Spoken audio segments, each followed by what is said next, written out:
Hello, and thanks for joining us today. I'm super excited you could be here. Today, we're really going to be talking about the secret sauce to grow a multi-family portfolio. I mean, we are talking about some tech insights you more than likely have never heard before, that if you're thinking about getting into multifamily or already are, this could be something that takes you to a whole other level. And with us to have this conversation today is Tiffany Mittal. Now, Tiffany is actually a multifamily real estate expert with over 13 years of experience in property management, ownership, and technology as well. She began her career as an owner-operator, gaining hands-on experience that actually shaped her understanding of the industry's challenges and opportunities. Then back in 2020, Tiffany co-founded Utility Ranger, which is a tenant utility billing software designed to streamline operations and empower small to medium multifamily operations with a value-added tool that increases property value. Now, partnering with 10X Incubator in 2021 boosted the company's visibility, and in 2023, she launched her latest proptech startup, further advancing innovations in the multifamily sector. So she's a lifelong leader and also a learner. She earned a master's in global leadership from the University of San Diego, completed the Harvard Business School's general management program, and holds a certificate in real estate management. And she's now based in Stuart, Florida. She leads Utility Ranger alongside her husband while raising 4 children, inspiring the industry with her vision to transform property management through technology. Tiffany, you've done a lot of cool things. Welcome to the show. Thank you so much. So, how are you enjoying Stuart, Florida? I'm glad you came over to the dark side here in Florida from California. How is it so far? Well, it's definitely quite a bit different from San Diego. San Diego has some nice weather, but besides that, actually, we love it. I was born and raised in California and San Diego, so it was definitely a big change for me and my family, but I would say it's probably the best decision we ever made. That's awesome. I'm glad you're enjoying it here. You've been in multifamily a long time. So, what did you recognize was a problem that needed to be solved? And then, what are you doing with Utility Ranger and then forward to be able to kind of solve that problem? So I've been in multifamily. I kind of fell into it because my husband needed help with his apartments when I was in grad school, and I really didn't like the apartment management side of it as much. It's just the operation side is really hard. Between bed bugs and maintenance issues and just the day to day wasn't something that was really my cup of tea. I was a little bit more interested in the financials and really how to optimize our properties. And that's when I noticed with this big issue with utilities, especially being in California, we were kind of the bottom of the barrel when it comes to water. Our water costs were astronomical. Our tenants were super wasteful. We'd ask them all the time, like, hey, conserve, do everything you can to not use as much. And they didn't really listen at all. Our bills were ridiculous. And so it was actually, I think what really triggered me was one of our tenants actually called to say, I think my neighbor's leaving her shower on all the time. And we sent our on-site manager in there. Come to find out, she was literally leaving her shower on when she'd go to work because her dog had anxiety and she didn't want to upset the neighbors by her dog barking. So her dog would think she was home. And we were like, what is this? So crazy. And so that was really what kind of got me looking into our utilities and our water issues and how to solve the problem. And so that's kind of the genesis of how Utility Ranger got started. So, what exactly does Utility Ranger like? What is the solution? So if you're in multifamily, there's this system called RUBS or ratio utility billing, which is basically a way to transition the utility costs from landlord paid to tenant paid. It just makes tenants more accountable for their usage, things like that. And it also helps you kind of put that money back in your pocket as an owner. And so I called all these RUBS companies. Nobody would take us because they all said we were too small. Unless you're really an institutional owner, a lot of these utility billing companies that help you do this won't work with you. And so that's when I decided, okay, how do I do this? I went to go work for these utility billing companies, tried to backdoor the system, learned everything I could learn about it. And that's when I actually discovered it's not just about the utility billing, it's really about forced depreciation, taking your third largest expense of utilities, having the tenants pay their fair share of it, and increasing your overall net operating income at the property increases your property value. So we saw this massive increase in property value. We saw $1 million increase on one property, which we were able to cash out refi and use that money to buy another property. And that's when really the light bulb went off. It's like, whoa, this isn't about the utilities as much. This is really this forced appreciation play to grow our portfolio. And then I said, well, how do I take this service model and turn it into a software model so people like us could have access to it, because the small guys don't have access to this type of technology for multifamily owners. So then how does the software kind of help solve that problem? It basically, you stick in your utility bills, it does all the back end calculations for you and sends bills to your tenants, and then your tenants pay those bills. And so it basically takes this, big cost on your books each month, and you get reimbursed back that money from your tenants each month. So it's a fairly simple model, but it's really about getting that money back in your pocket so then you can use that money to grow your portfolio. Is that pretty common with multifamily? Is it usually common for the tenant to pay the utilities? Or It is does that only both. happen with bigger complexes where they can get somebody like the Rubs to actually solve that problem? Well, twofold. So it depends on the utility. So most of the time with electric, there was a law passed in the 70s that anybody who's building new apartments has a direct connection to the utility company, but they never did it for water because it's just how it's distributed from the local utility company. That they're going to only really just come to the street, and water never used to be that expensive. And that's really changed a lot in the last 15, 20 years. And so that expense now you can't continue to absorb as a landlord. And so there's really, unless you're an institutional player, a lot of the big billing companies won't service you. So there wasn't really a lot of options for these, mom and pop owners like us. At the time we did this, we had about 65 units in San Diego. And unless we had 1,000 units, none of the billing companies would talk to us. And so that's when I said, how do people, like when we saw $1 million valuation increase on a 36 unit building, like what does that look like across our portfolio? What if you have 500 units? What does that look like across your portfolio if no one's helping you? Sure. And so that's where you're like, how do I kind of give this same, offering to other people like me, because we saw such a big benefit out of it. Yeah, and I can relate to that. I mean, where I live, we have chilled water, right? And chilled water is like is what keeps things cool. So like it was shocking to me because my electric bill is like nothing and my water bill is outrageous because it's the water that actually is your AC in Florida, as you now can completely relate. It's not the electric. And I think that's becoming more and more common, although I do live in the middle of downtown. So that being said, is Utility Ranger, is it water that you're primarily dealing with, or can it work with other utilities as well?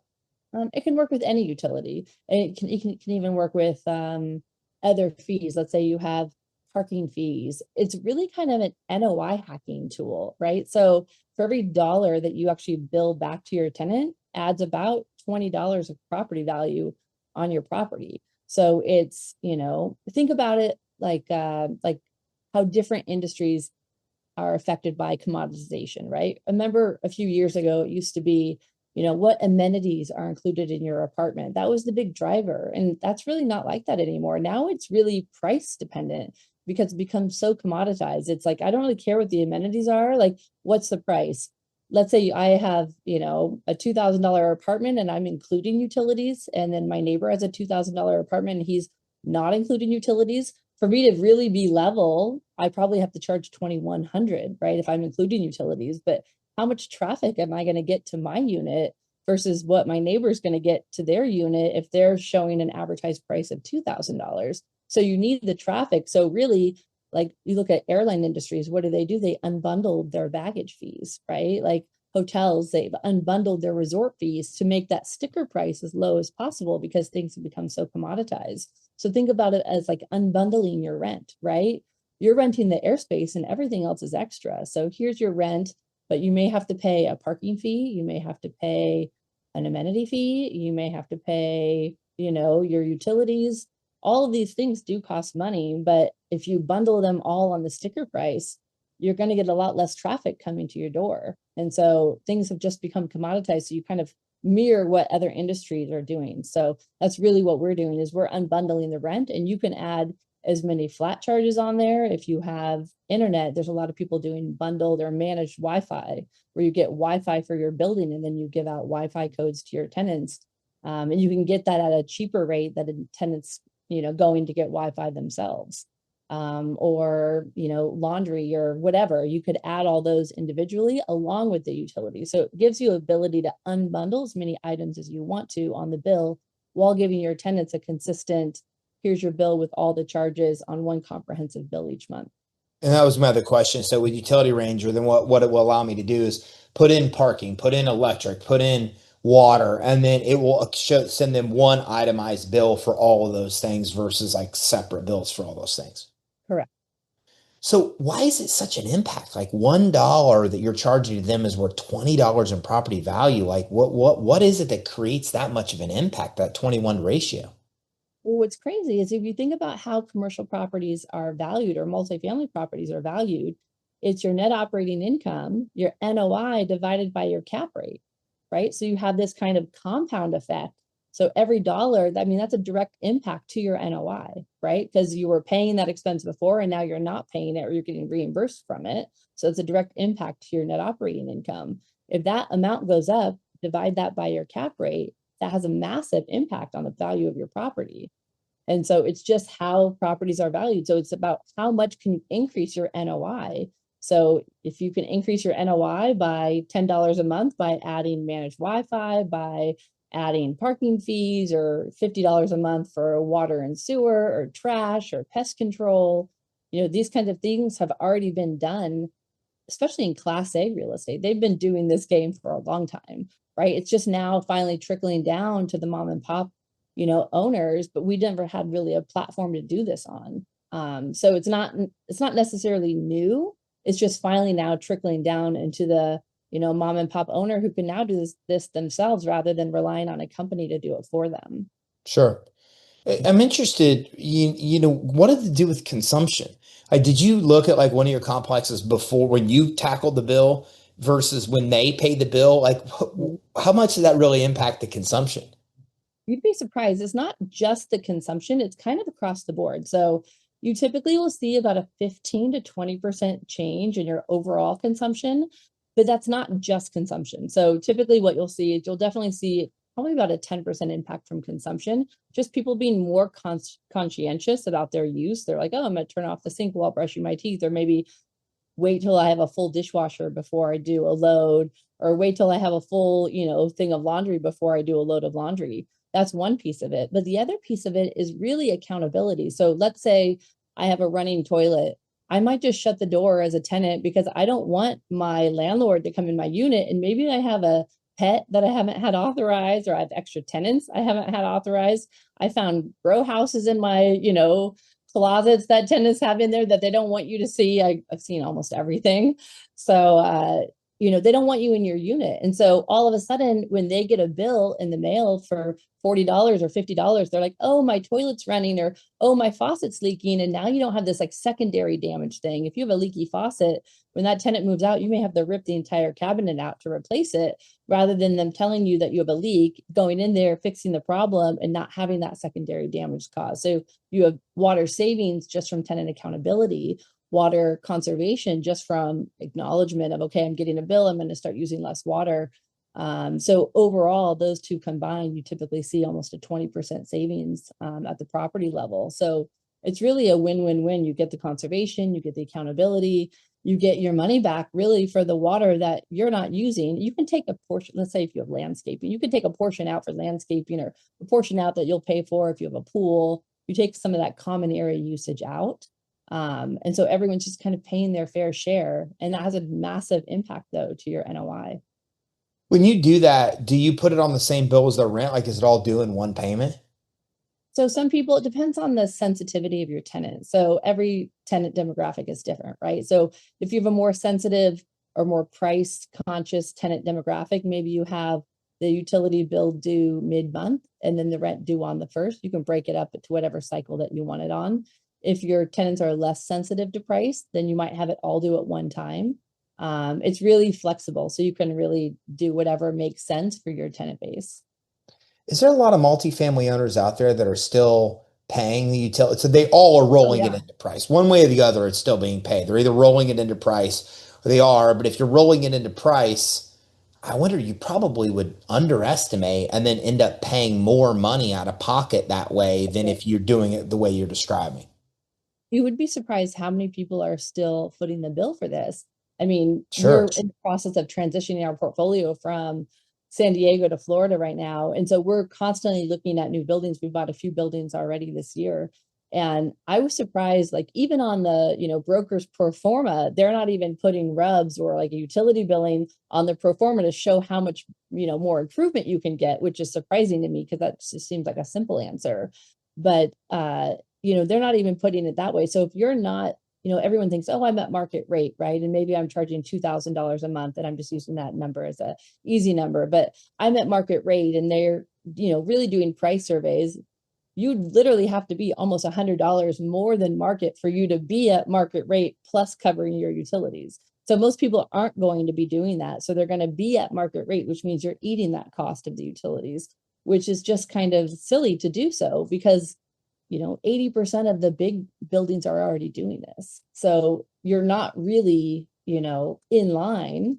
A lot of the smaller guys aren't doing it because there hasn't been an option for them to do it yet, or no one will service them. So sometimes they'll do like flat fees or something to recover it. They'll say, oh, $25 for a 1 bedroom or $45 for a 2 bedroom.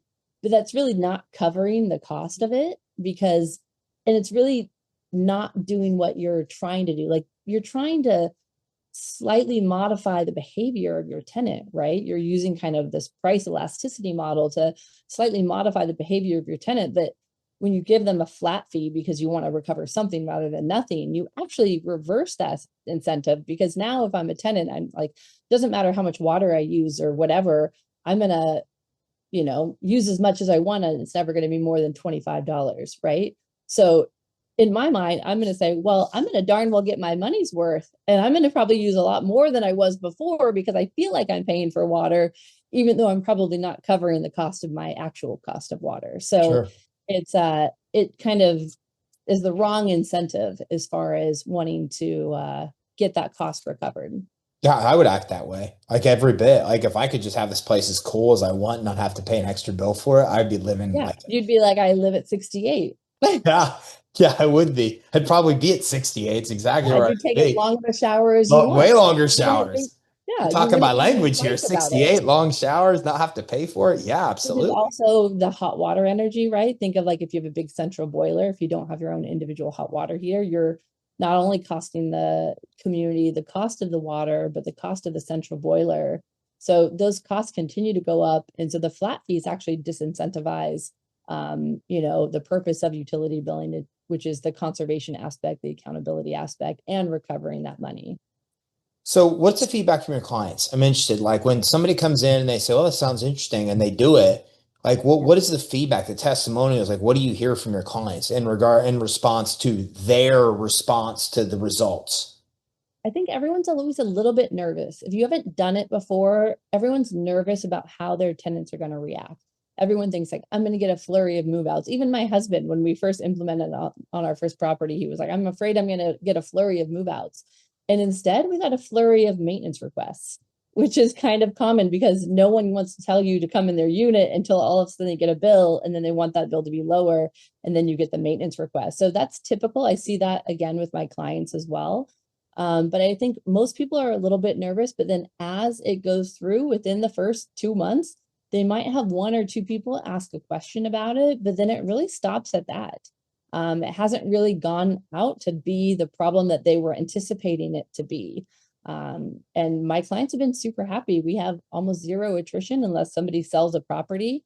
And my clients feel like they're now utility billing experts when they thought before it was too complicated. I always like to use the term of, utility billing is about as sexy as doing your own taxes. Like nobody wants to do your own taxes. Like it's too complicated. I'm sure I'm going to mess it up. But, then TurboTax came along and you realized, oh, the same numbers I'm giving my accountant, he's just like putting it in the software. Like I could just take that same number and put it into TurboTax. Maybe not if you're a real estate investor, but the average person with a W-2 could just stick that same number in TurboTax and get done pretty quickly. And so we really took that same approach of it seems really complicated, but really it's not that complicated. We've simplified it and made it so easy that anyone can do it. Does Utility Ranger integrate with other softwares, or does it even need to regarding to how people normally bill their tenants? We do integrate with other softwares. So we're right in the process of finalizing our Appfolio integration. And then we're doing a bunch of other software integrations later this year. So that will be coming out later here in 2025. Are there different sizes of multifamily that benefit more or less from what you have? Um, I would say it doesn't really matter. That's what, software makes everything a lot easier. So if you're a service provider, it doesn't make sense to service the small guy. We have clients with duplexes, we have clients with quads, we have clients with 5,000 units. It really doesn't matter, is because you essentially become your own utility billing provider because you're doing it yourself. It's typically somebody on your accounting team, but it's so simple that you just stick in your, utility bill, click calculate, review them, and send them. It's really like a, 3-click send your bills. And if you look at like your packages like Cadet versus Commander, for example, like what's the difference between the options or packages like that are available? It's just kind of how advanced you want to bill. If you're just billing one utility, you can use our cadet model, which is just one utility. You can pass through that fee. So our fee is basically a $2 or $3 per unit per month fee, and that's passed through to the tenant. So essentially, it becomes free for our users because everything is a pass through as an admin fee to your tenant. But the Commander one, the $3 option, you can actually increase that admin fee. So most of the billing companies out there, they're charging $6, $7 a month. They're charging you to bill your tenants. So there's no reason if you're doing it yourself that you can't bill $6 or $7 and actually make that additional money, Sure. make the delta as additional income because you're the one doing the work. So why can't I make an extra, $4 or $5 per unit per month as part of that pass through?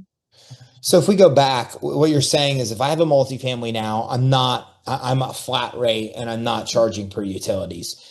Like, how hard is that to transition then? And you said, I think your husband had that same concern where he's like, we could lose tenants. How hard is that to transition from that kind of model? Because I can see if you just do it from the beginning. Like if I do it from the beginning, I tell everybody up front, that's probably the easiest path. But if I have a 100 unit complex and they're used to me doing it one way, like how difficult is that transition to be able to convert and then tell my tenants what's going on and explain it? It's actually not that hard. So we kind of help our clients along the process. And this is kind of done pretty similarly throughout the industry. You want to give all your tenants a 30-day notice. You can't necessarily change them within their lease if they're in a lease agreement. But let's say you have somebody with a month to month, so you can change them in 30 days, and you have somebody whose lease is expiring in 10 months. Well, you can change them the day after their lease expires. So you send out a 30-day bulk notice to everybody. Some people say is okay in 30 days, and some people's notices say the day after your lease expires, which is whatever date in the future. But you send that out with like an introductory letter. So you don't just blast them with a 30-day notice, but you say, hey, we're implementing this new program. We're all doing our part to conserve. So very conservation heavy language in the intro letter, just kind of introducing them to the program. And then as those leases expire, our system is set up to kind of capture those at the same time. So you put in everybody's lease expiration date and it automatically makes them billable as soon as their the day after hits within the billing window. So you don't have to think about it and everything will just kind of roll on one by one as those leases expire. So it can take a few months to kind of get the whole property up and rolling. But you'll have the language in the new leases, you'll have it rolling over on the old leases. And once everyone's rolled over, it's pretty simple. You provide the languaging, the letters of notification, all that stuff to make it easy. Yeah. Any other features that Utility Ranger provides that we maybe haven't dove into that you think are interesting that could also provide benefit? Actually, we're just launching next week. We're launching our text billing. So tenants can decide if they want to get their invoices via text. We're actually the beginning of next year, we're going to be launching our new AI automation. So we're going to have a bunch of AI automations built within the platform, not only to help our users with kind of how to respond to residents if they have questions with resident facing responses, but also helping you kind of automate the entire process for you. So we also have property managers who use it. So let's say you're a property manager and maybe you're managing 800 units, 1,000 units. You can actually use this as an add-on service. So how do you differentiate yourself as a property management company when there's so many property management companies? Well, most property management companies want to outsource everything. So they might outsource to one of the billing companies for this and outsource to this because they want to streamline their operations. But I have a lot of property managers who use this to say, well, we're going to differentiate ourselves. And rather than having them sign up with this other company that maybe they're charging $6 per unit, we're going to charge $6 per unit. We're going to do this in-house so they have one person to go to rather than another third party that can kind of make things messy between everybody. And then they're making the delta between the $3 and $6. So they actually see as an additional service offering. Like the one client I have that has the 5,000 units, they're seeing about $15,000 a month in additional service fees that they're bringing into the property management company just by offering this as an additional service. So there's a couple different ways that you can use the platform, whether you're using it for yourselves, your duplex, or using it as a service offering to your property owners as a property management company. So we've Wow. really made it flexible for a variety of users. I love that. Where did you come up? I think your branding is so cool and the name is so cool. How'd you come up with that? I actually had a great branding company in San Diego. We started it right in 2020 during right before COVID we had started, but COVID had just hit when they were presenting our branding and they had come up, we had Billable and we had Utility Ranger and they were showing us and everyone was home at that point. So we had kids and everybody, we're all deciding as a family which one to go to. And the Billable guy was really cool and it looked fun, but then the guy kind of looked like my accountant. I'm like, who do you want to hang out with? Do you want to hang out with the ranger or do you want to hang out with your accountant? And I said I would much rather hang out with the ranger because utility billing is it's kind of like taxes. It's a very dry industry. It's been around for quite a while now, but no one's really had fun with it. And so I thought if we're going to really switch it up and kind of be the first SaaS module of this, I wanted to have fun with it because you got to have somebody kind of show you the ropes, and I'd rather hang out with the ranger. Yeah, that's super cool. I love the whole family was involved. Yeah. Okay, so if I'm getting into multifamily, I'm already in multifamily. This obviously is a no-brainer, it seems like to me. What are the next steps to be able to get started, to be able to talk to your team, to be able to learn more? Well, one of the things that we offer, and I think because am a multifamily owner and operator, I always have my operator hat on. The other billing companies out there, very few of them own any properties. And so I don't think that they think things through the same way. So they always have all these fees and they have all these, long-term contracts that are terrible to get out of. So we actually offer a free 60-day trial. They can get 2 billing periods under their belt before they even have to pay our fees. They can still charge the fees to the tenants and make that as additional income. So we have free 60-day trials. We have no long-term contracts. All they have to do, they don't even have to wait for a proposal. They just have to go to the website, which is utilityranger.com, and sign up for a free account. And they won't get charged for 60 days. And then we'll get them onboarded and make sure everything's set up the way they need to have it set up. And then we train them for the next couple of months to get them through their first few billing cycles to make sure they're comfortable using the software. We don't want to just like let them go on their own without making sure that it's set up the way it should be set up. Wow. So they can just go to our website, sign up, no long-term contracts. If they decide they don't like it, they can just close their account at any time. They're not stuck with us. And it's fairly simple. I love it. Tiffany, thank you so much for coming on with us today. Oh, absolutely. Thanks for having me. Yeah, and there you have it, everyone. I mean, the secret sauce to growing your multifamily portfolio is no longer a secret. It's Utility Ranger. And you should definitely check them out at utilityranger.com. Everything you need there from pricing, more information about the products, everything is right there. They have a blog as well. And then if you go to the bottom right of their page, you can even find their social media channels. And right in the middle, you can see the 60-day free trial. So it's super easy to locate, super easy to be able to get started with them. And at the pricing she's talking about, which is at the bottom of the page, you just can't beat it because the cost is like $2 versus $3, and you're passing that on to your tenants. So ultimately, it's kind of like a free way to be able to make your property worth a lot more money while saving you more money. I mean, you just can't beat that. And they give you the support, the training, they're giving you the templates, everything you need to actually execute as well. So check it out at utilityranger.com. Thanks for tuning in. Take care. Have a great day.